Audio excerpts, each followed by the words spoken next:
الحمد لله نحمده ونستعينه ونستغفره ونؤمن به ونتوكل عليه ونعوذ بالله من شرور أنفسنا ومن سيئات أعمالنا من يهده الله فلا مضل له ومن يضلله فلا هادي له ونشهد أن لا إله إلا الله وحده لا شريك له ولا نظير له ولا مثل له ولا مثال له ولا وزير له ولا مقارن له ولا مكاظم له ولا مداني له ولا مضارع له ولا جلد بلد ولد جسد رسو جزو نضو عضو له ولا مقارن له ولا مكاظم له ولا مساوي له ولا مقابل له ولا مناظر له ثم نشهد أن لا إله إلا الله وأنه لا معبود ولا مسجود إلا هو ولا مانع ولا معطي إلا هو ولا نافع ولا ضار إلا هو ولا كاشف الضر والبلاء ولا مجيب السؤال والدعاء إلا هو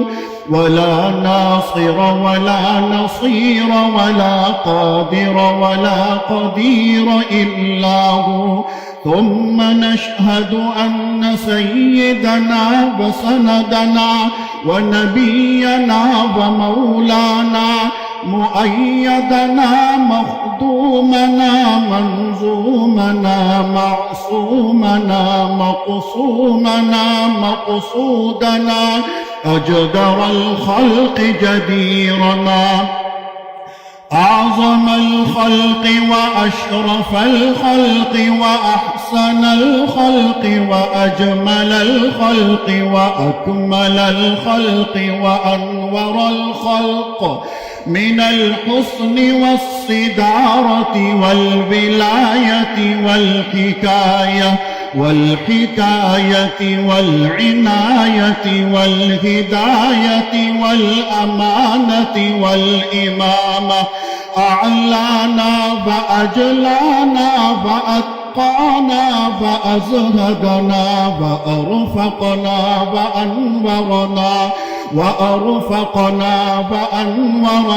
فأخترنا فأكبرنا أحمر أنور أجدر أطفل أوثق أنور أجمل أكمل له ثم نشهد أن حبيب ربنا وصمدنا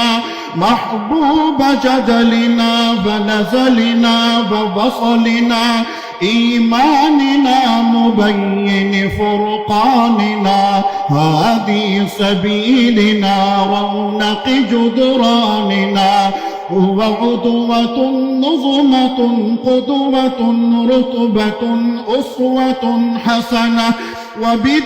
وبدلائله القاهرة الغالبة الظاهرة الباطنة صعد إلى سدرة المنتهى في ليلة المعراج كشف الدجى ثم دنا فتدلى فكان قاب قوسين أو أدنى.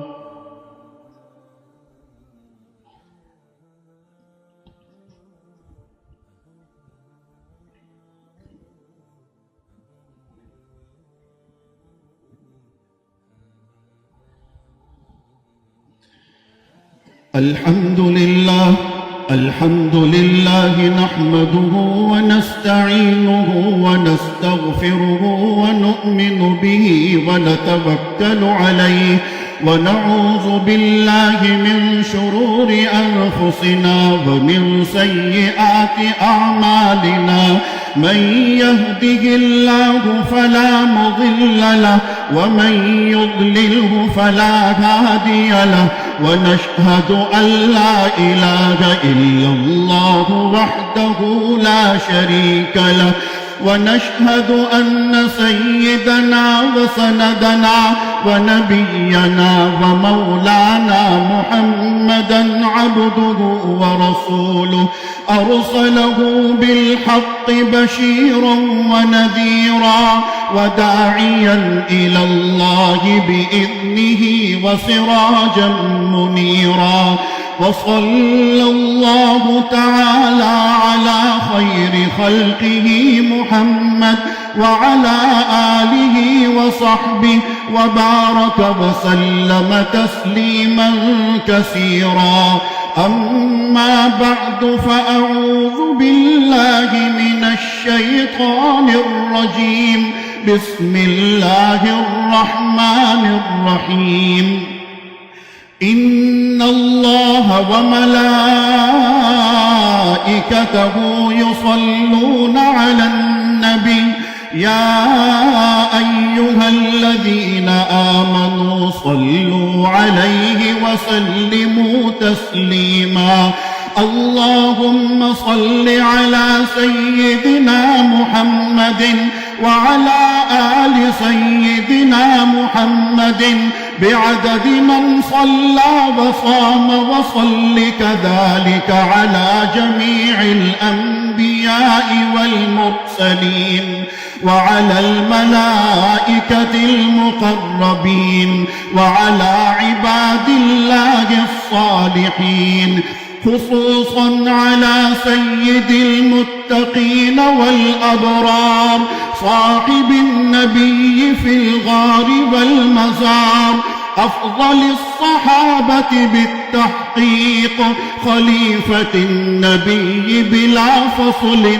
إمامنا أبي بكر الصديق رضي الله تعالى عنه وعلى الناطق بالصواب والعادل بالكتاب إمامنا بالحق عمر بن الخطاب رضي الله تعالى عنه وعلى صاحب الحياء وناشر القرآن الشهيد المظلوم حين تلاوة الفرقان عثمان بن عفان رضي الله تعالى عنه وعلى صاحب السيف والقضاء وناشر العلم والهدى أسد الله الغالب إمامنا علي بن أبي طالب رضي الله تعالى عنه وعلى السيدين السندين السعيدين الشهيدين أبي محمد الحسن وأبي عبد الله الحسين رضي الله تعالى عنهما وعلى سيدات الطاهرات بنات النبي المجتبى وأهل بيته المطهرة رضي الله تعالى عنهم وعلى عميه النبي المصطفى سيدنا العباس وسيدنا حمزة رضي الله تعالى عنهما وعلى كل الصحابة رضوان الله تعالى عليهم أجمعين الله الله في أصحابي لا تتخذوهم من بعدي غرضا فمن أحبهم فبحبي أحبهم ومن أبغضهم فببغضي أبغضهم وخير أمتي قرني ثم الذين يلونهم ثم الذين يلونهم تعادلوا عباد الله رحمكم الله إن الله يأمر بالعدل والإحسان وإيتاء ذي القربى وينهى عن الفحشاء والمنكر والبغي يعظكم لعلكم تذكرون اذكروا الله العلي العظيم الكريم يذكركم وادعوه يستجب لكم ولذكر الله تعالى أعلى وأولى وأعز وأجل وأتم وأهم وأعظم وأكبر والله يعلم ما